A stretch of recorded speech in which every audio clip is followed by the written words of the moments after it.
We all begin on the same page, and we're all going to end on the same page. Sean Tuohy. After many years of getting and spending, of being broke, then rich, then almost broke again, of cashing in and paying up, and let's face it, hoping to die with the most toys, we're convinced that it's better to give than receive. Some folks call that philanthropy, but we aren't the fancy types. We don't always have enough starch in our shirts, and our household is about as formal as a sandbox. Instead, we live by a more informal notion, which we call the popcorn theory. It goes like this.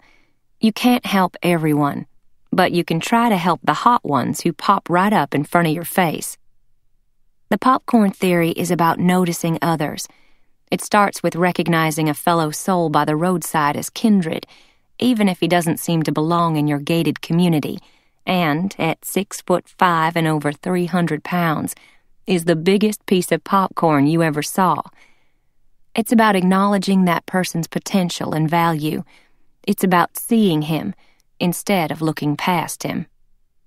Like with popcorn, you don't know which kernel's gonna pop, Sean likes to say, but the hot ones just show up.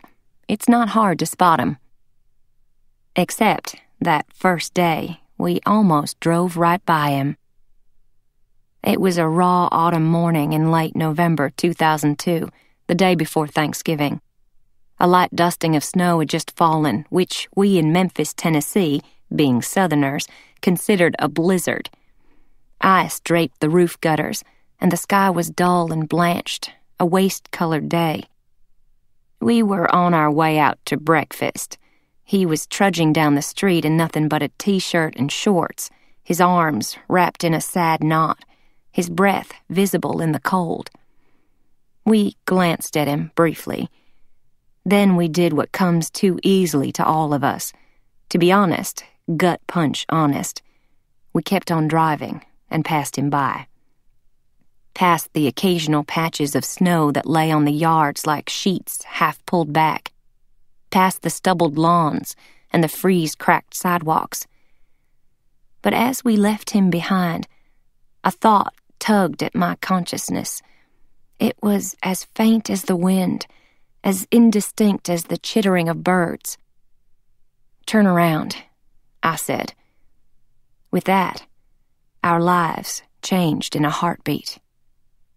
If you are among the millions of people who saw the movie The Blind Side or read the book it was based on, then you know what happened next.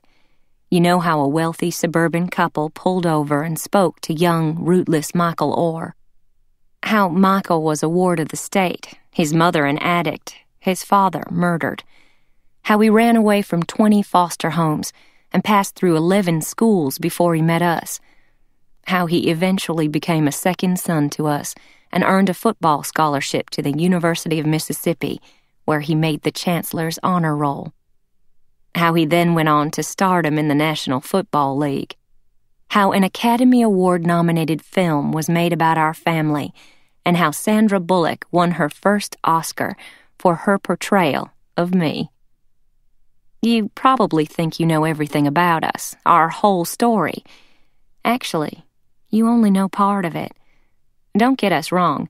Our friend Michael Lewis, the author of The Blind Side, wrote a wonderful book that deserved to be a bestseller.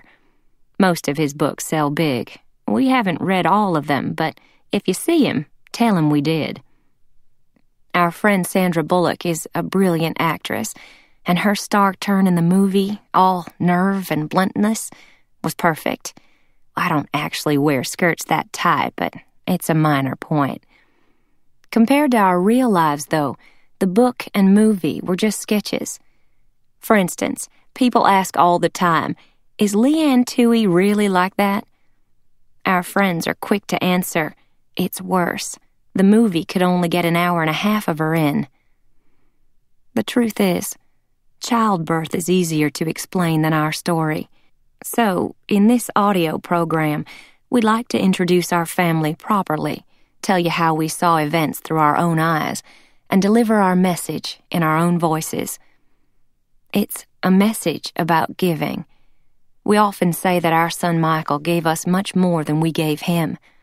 That confuses people.